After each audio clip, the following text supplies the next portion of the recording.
My name is Martin Horák, and my presentation is about earth fault location in medium voltage networks using a handheld measuring device. I work for Západoslovenská distribučná. It's a distribution company which operates high voltage, medium voltage and low voltage networks in western Slovakia.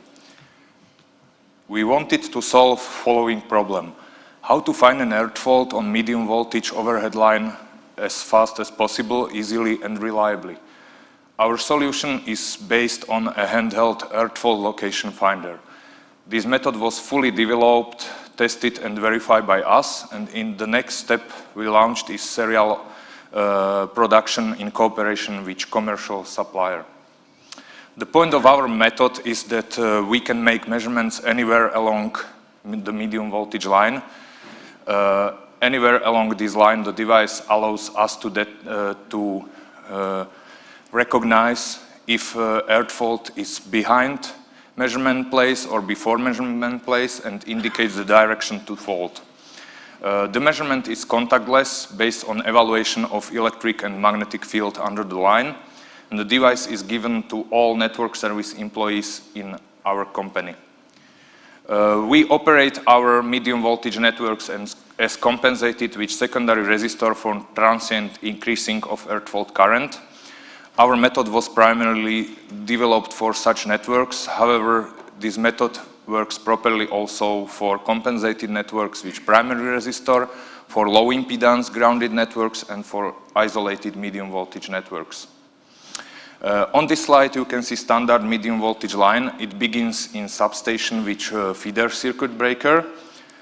The blue circles represent manually operated disconnectors. The green circles represent smart disconnectors equipped with remote control and protection. Let's see what happens when an earth fault occurs on this line. The earth fault current is seen by feeder protection and all smart disconnectors between substation and earth fault location. The operator remotely opens this smart disconnector. Now the energized is only faulted line section between two smart disconnectors. Usually is approximately 10 kilometers with all branches. At this moment the earth fault locating process is launched.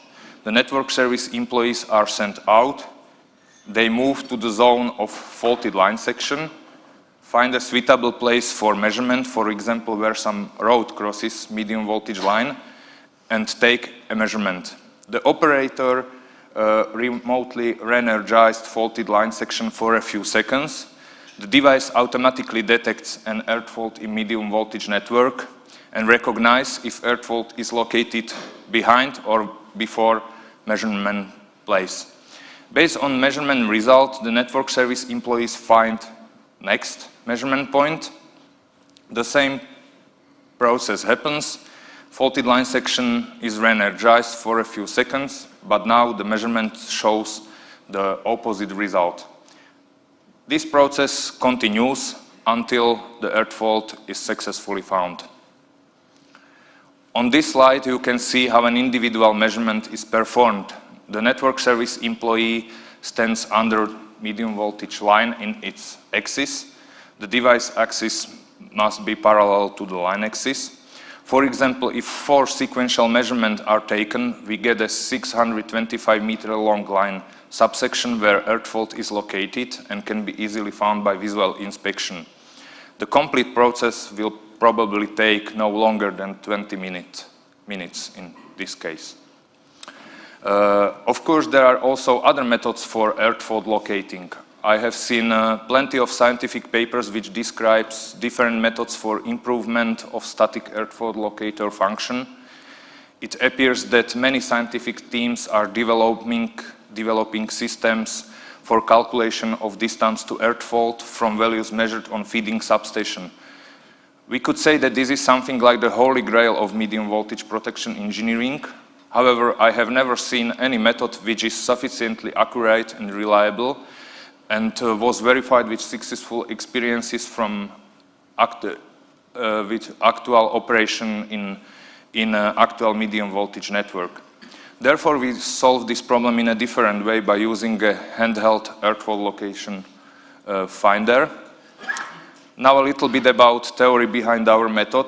We have a medium voltage line. At some specific point there are some current and voltage conditions. The current conditions are evaluated via magnetic field measurement using induction coupling. The voltage conditions are evaluated via electric field measurement using capacitive coupling. Here the human body is used as a second pole for measurement. The values to be determined enters the evaluation algorithm and direction to fault is calculated. In this picture you can see voltage current vector diagrams for two situations. The situation on left occurs when earth fault is located before measurement point. The situation on right occurs when earth fault is located behind measurement point. The device considers only current component which is parallel to voltage zero sequence. This is voltage zero sequence for. This is zero sequence voltage for left situation. This is current zero sequence, and this is voltage zero sequence for second situation. This is current zero sequence for second situation. So the device considers only the current component which is parallel to voltage zero sequence. In the first situation, current measured by device is equal to conductance current of line section away from measurement point. In the second situation, current measured by device is approximately equal to current force by the resistor. In the first situation, resulting current is a few amps. In the second situation, resulting current is about 10 times stronger. This big difference proves the reliability of our method. Our method was verified in 3 steps. The first step was artificial earth fault measurement. Over 60 individual measurements were taken, always with correct direction to fault recognition. The second step was creating of mathematical model. The consistency between reality and model was verified with artificial earth fault measurement, and more than 500 individual calculations were made, always with correct direction to fault recognition. The third step is actual operation. At this point of time, actual operation of measuring device is starting, and until now we have experiences with 8 actual earth faults. All of these earth faults were found correctly and quickly. The entire process was usually less than 15 minutes. This is the artificial earth fault site in transformer station. This transformer station is fed from medium voltage overhead line.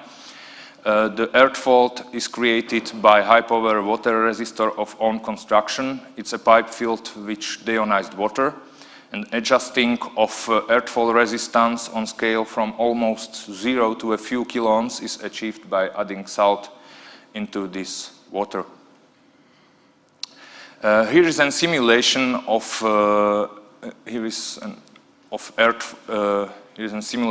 earth fault calculation and measurement.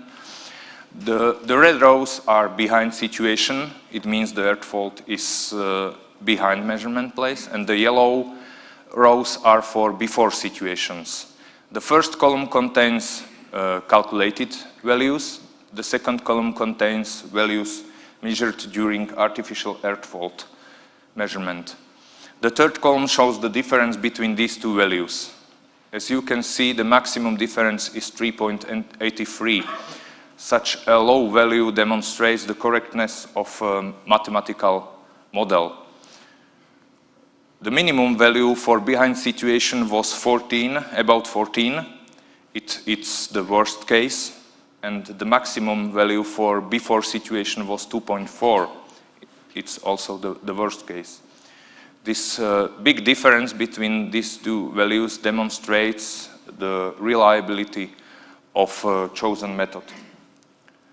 I think the benefits of our method are obvious. The earth fault location is found very quickly and easily, and this fact leads to significant reduction of SIDI and SIFI indicators. Also, the price of entire system is relatively very low, and no complicated investment processes are needed. There are also some operational benefits.